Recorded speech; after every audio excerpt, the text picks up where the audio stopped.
épisode de En Backstage avec, nous recevons Jamaïca. Bien, bonjour, je m'appelle Antoine, je chante et je joue de la guitare dans Jamaïca. Jamaïca, Un d'accord. groupe qui vient de Paris, qui vient de sortir un premier album.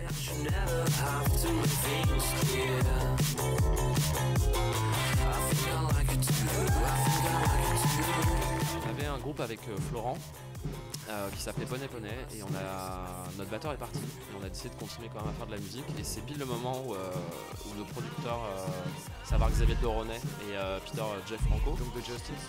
voilà, de Justice et Peter Jeff Franco qui est un ingénieur du son avec lequel Xavier avait déjà travaillé, était disponible pour enregistrer le fameux album dont on parlait depuis longtemps. Ouais. Donc on s'y est collé en janvier 2009. On a mis à peu près 6 mois à l'enregistrer et on a choisi de changer de patronyme.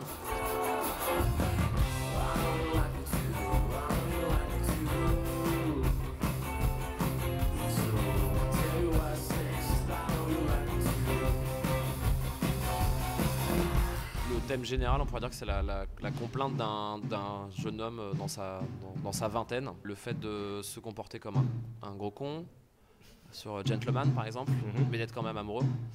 Le fait de plus supporter ses collègues de travail sur When Do You Want to Stop Working, le fait d'avoir un petit diable qui t'amène à faire des bêtises sur Cross the Fader ou une chanson de conseil quand tu vois qu'un ami est en train de se retrouver dans la panade avec une femme qui ne lui correspond pas.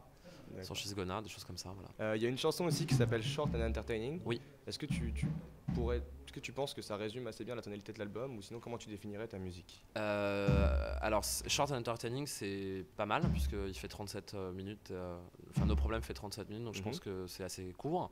Entertaining c'est aux gens de juger, Ça marche plutôt bien je le trouve plutôt entertaining. Après dans la chanson c'est utilisé d'une façon un peu ironique puisque c'est une chanson sur le fait de se sentir indésirable face à une personne qui ne sait pas exprimer ses sentiments. Donc c'est un peu pour dire je vais te la faire courte et je vais essayer de te divertir en te disant ce qui me préoccupe. Ouais. C'est un petit peu ironique donc ce degré-là me va bien aussi pour le Donc du second degré alors pour les... du second degré, pas du second degré, plutôt un double sens.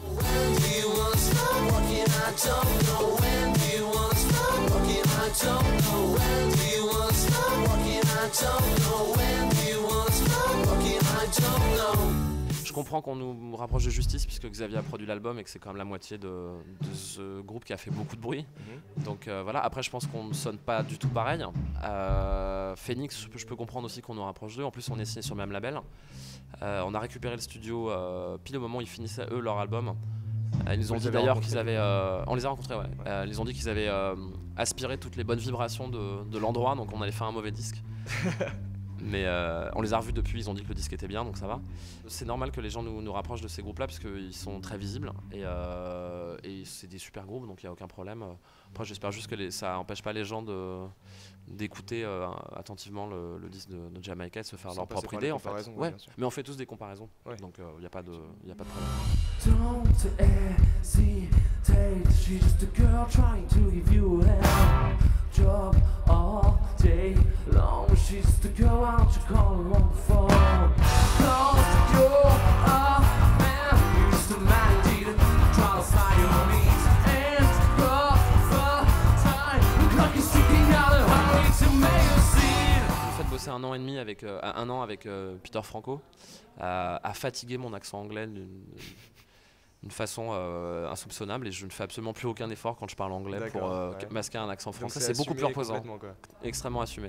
En plus il paraît que c'est charmant. Paradoxalement, vous avez été connu dans les pays anglo-saxons avant d'être connu en France. Les endroits où ça marche le mieux ce sont le Japon, l'Australie, l'Allemagne, les Pays-Bas. Je sais pas en fait ce qui fait que ça fonctionne. Je pense que ce sont des pays relativement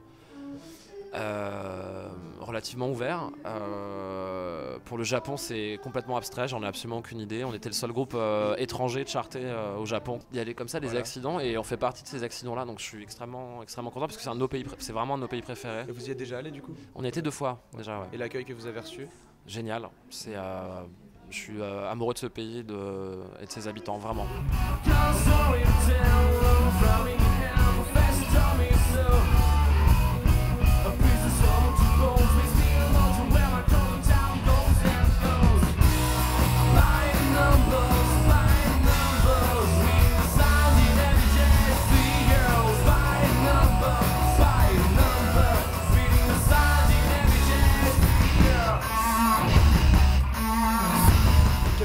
devise de Jamaïca, si vous deviez résumer en une devise. Nos problèmes.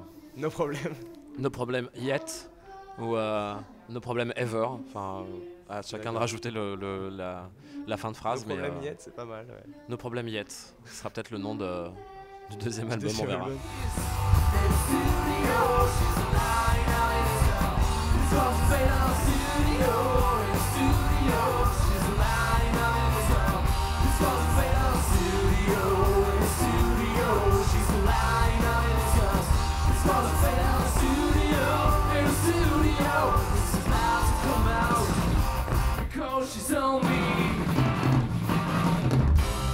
Au niveau de votre son, quand on écoute en studio, on a un rock quand même qui est assez propre, assez électro. Et sur scène, c'est tout de suite vraiment beaucoup plus rock, voire limite punk. Comment vous expliquez ça? C'est un choix ou c'est les amplis qui étaient mal réglés à ce moment-là? Ils étaient pas du tout mal réglés, non, le principe étant d'essayer de faire saigner les oreilles des gens en fait. Le disque est très très propre, il faudrait qu'on soit 8 sur scène pour le reproduire exactement.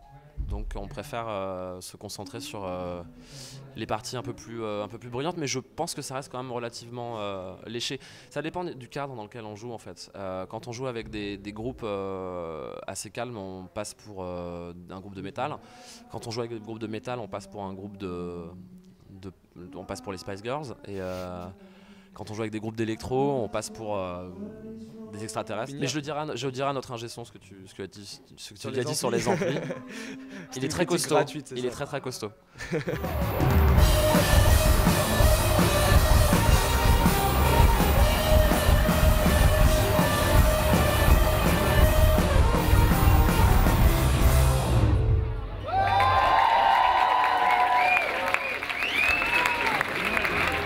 Bonsoir, merci. Ça s'appelle Jamaïca.